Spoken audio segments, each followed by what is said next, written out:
Welcome, everybody. Thanks so much for joining us for an exciting conversation as we look forward to the 2024 ATX Open. And we're going to get right into it. I have special guest here with us, former top 20 singles player, top 5 doubles player, Grand Slam champion, part of the #1 doubles team in the world with Paul Annacone.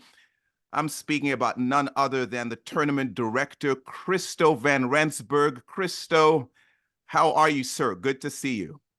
I have been very exciting to share all the stuff today with you. Good to talk to you again. I mean, you were like the highlight last year of the tournament, and people were asking, is your MC coming back? So thank you for doing it again next year.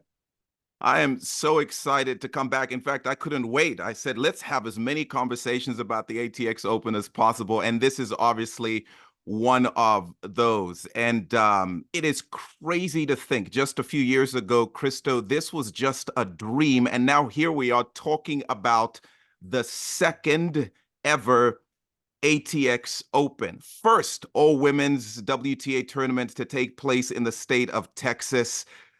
You've just got to be thrilled that we're at this stage talking about year number 2. Yes, cannot be more excited about it. You're correct. It was about a few years ago when we started deciding to, where are we going to get a license and should we bring a tournament back? Because we've been in a tournament since 2019 in smaller levels. And then right after the tournament, when you kind of have a meeting, everyone is kind of left and you realize the feedback now of your internal team. We want to do this again, and we now want to look at the long term. So I've got to ask you, last year was unbelievable, and I just feel bad for anyone who missed out on being there in person. It was such an incredible success. From your perspective, I mean, you've dreamed this and you got to live in it. What's 1 or 2 highlights for you? I know it's not fair to ask you to do this. There's so many, but what are a couple of things that stood out to you from last year's event? Listen, you're always nervous going into your first event, but on Tuesday, when I sat next to Christian Forsyth, he's a senior director of all the tournament and the relationships with the WTA here in America and South America. And he sat next to me, and this was his second day there. He says, look at the spectators in your stands. You are breaking records for having the most people on a Monday and a Tuesday. And we average 2,000 people each day. Incredible. And that was on a Monday. And the second thing, anytime you run a tournament, people say, okay, you need to get local people there. Now, for us, local people will be USA players because you feel like that's who the spectators would like to see. I mean, some of the foreigners, yes, I understand. But then some of the Americans started losing, and our finals were played by 2 Europeans. And that Sunday, we had 80% of the stands full. And that means that showed us that the people in Austin and Texas were craving to see the best women's tennis players here and could not have been more happy about that outcome.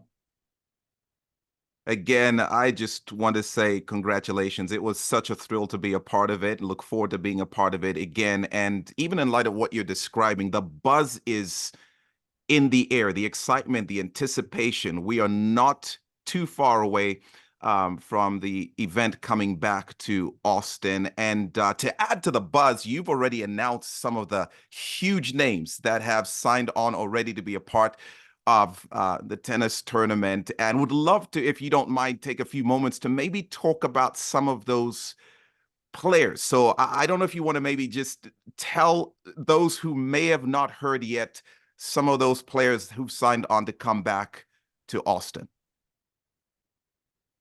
We talked about it the other day. At this stage of the tournament, we actually have a better field that we're now announcing. So we've upgraded already in that. So that is pretty cool. So the same people who are coming back from last year is Danielle Collins, She's calling herself the face of the tournament. We had a great interview the other day, and she was already saying that she is starting to think to move to Austin because she just loved it here. So that was very cool. She was number 7 in the world. Everyone remember 2 years ago, Australian Open, she was a semi-finalist. Then we have Sloane Stephens, former number 3 in the world that played last year. Yes, she actually won the Catalyst Award here, that we were very proud that she entered this competition and this philanthropic work that she does. And she won the US Open. So we have a Grand Slam winner in her. Then we actually added a former number 1 player who's won 2 Grand Slam titles, Azarenka, Vika Azarenka. She's a mother who came back, and that's what we all like when people take a break and they come back. So her adding value, currently top 20 in the world, ranked number 18. Very happy to have her here. Then we signed Ayla Tomjanovic, the Australian who is making a big name for her on the Netflix Breakpoint.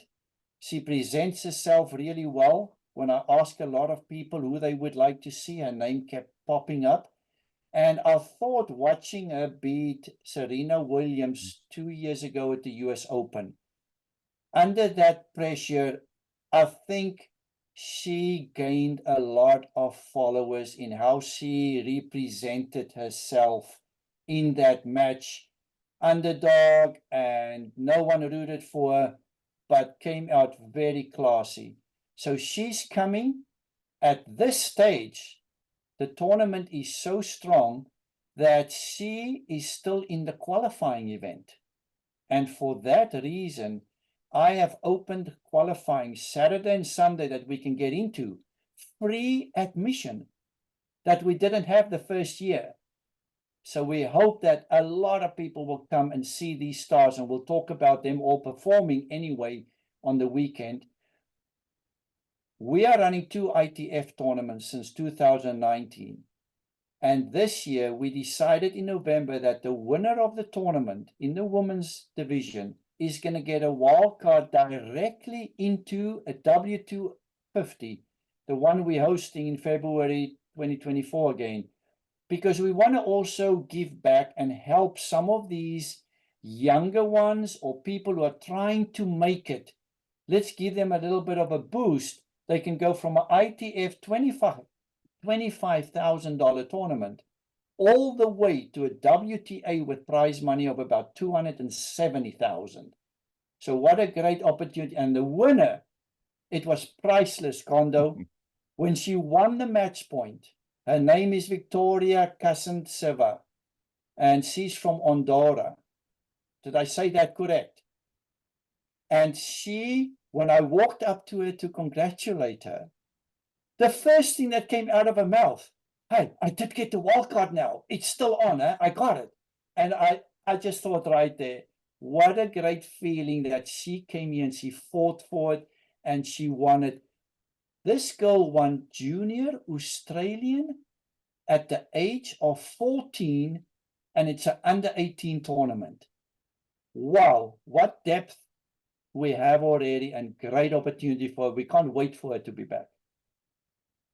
Incredible. I just have to say, for anyone who has not yet figured out a way to get tickets, you've got to bribe or blackmail, whatever you need to do to make sure that you're at the 2024 ATX Open. That is absolutely a stacked field. And what's that process been like for you to get these players to sign on? And I'm curious to know, from your perspective, obviously the word got out. Did you find it challenging? Did you find it somewhat simple? Again, for all of us who enjoy the players being there, you're the one who has to do some of the work of trying to invite them to come. What's that process been like for you? You know, being now on the other side of a coin, you know, as a former player, you know, when you had to go and play tournaments, you have your agent calling you and he kind of says, you want to go and play there, or you should go here, or whatever. And then we brainstorm. now I'm on the other coin, so I have a little bit of experience about it, but also realizing that how hard it was those years when you had to make the decision for the tournament.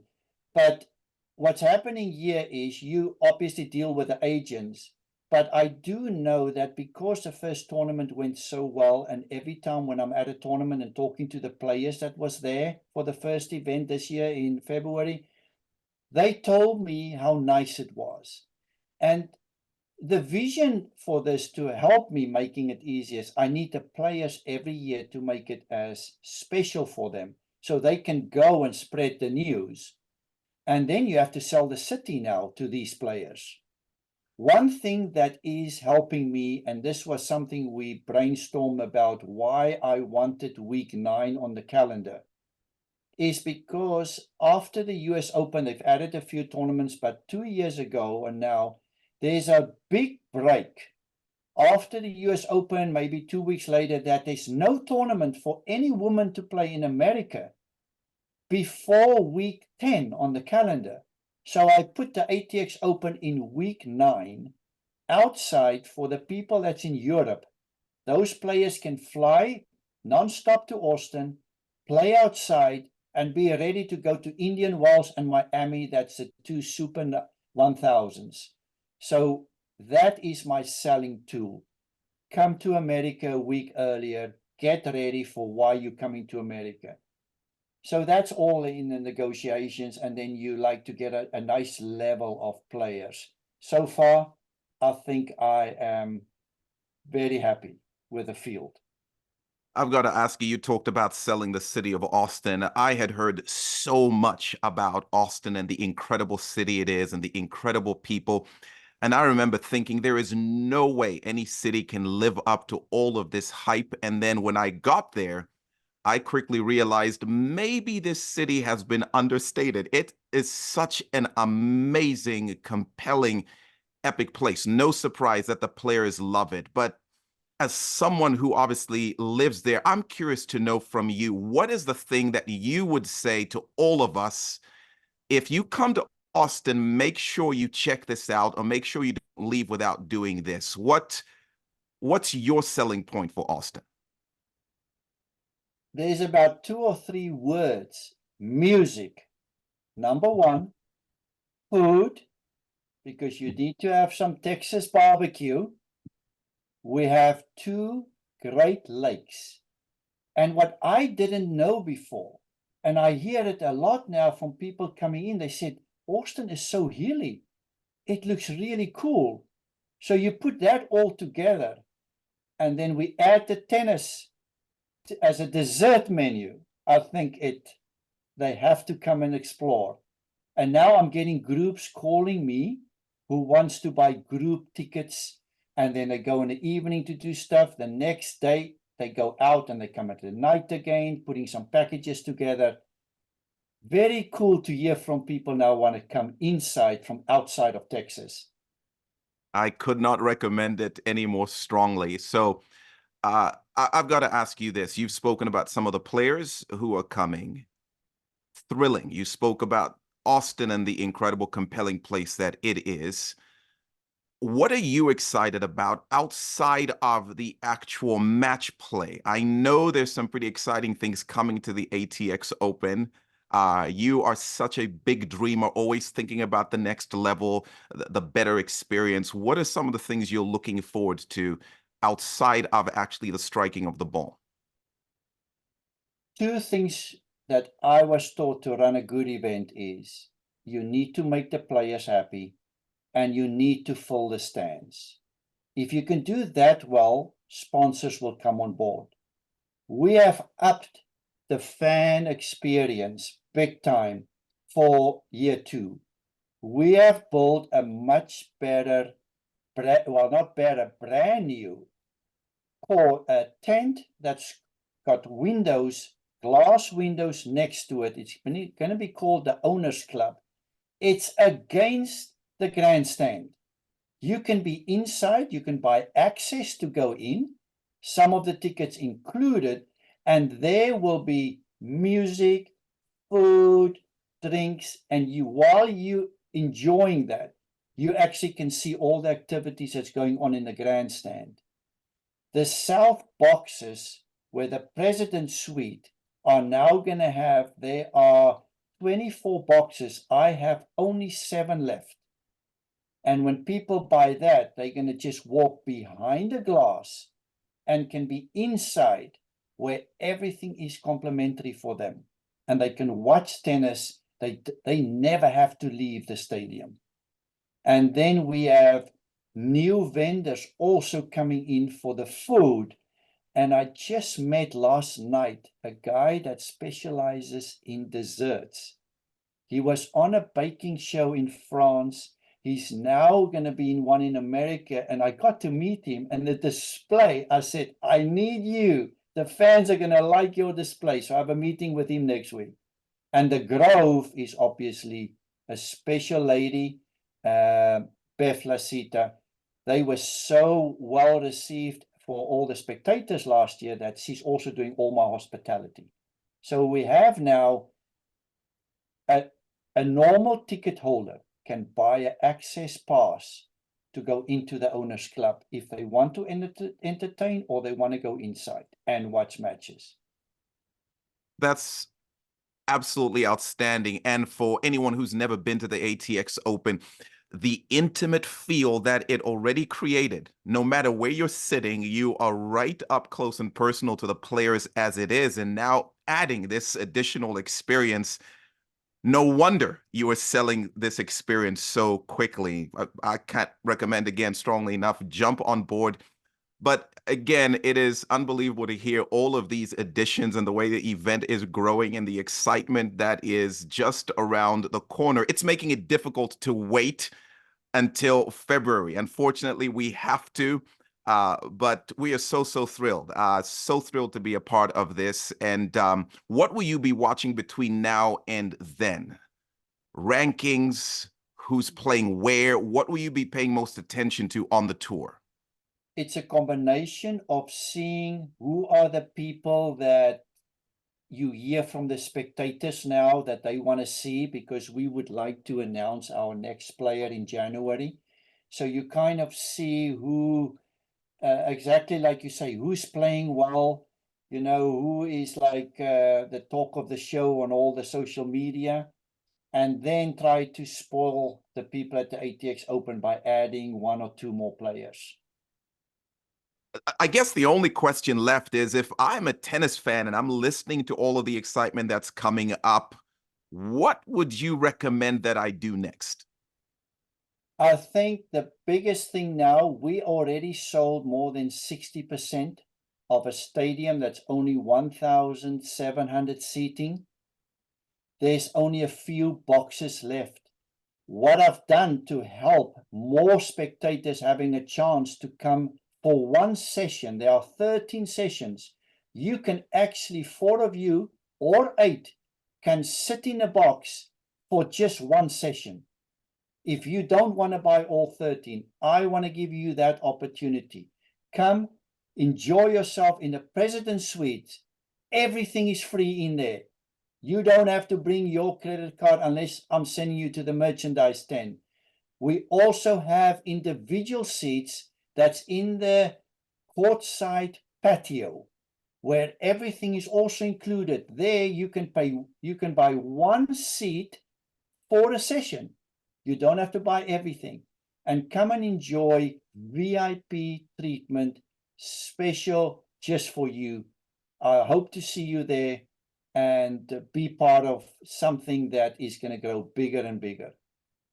Well, pretty special. You heard it here first. Hey, we would say to you, spread the word.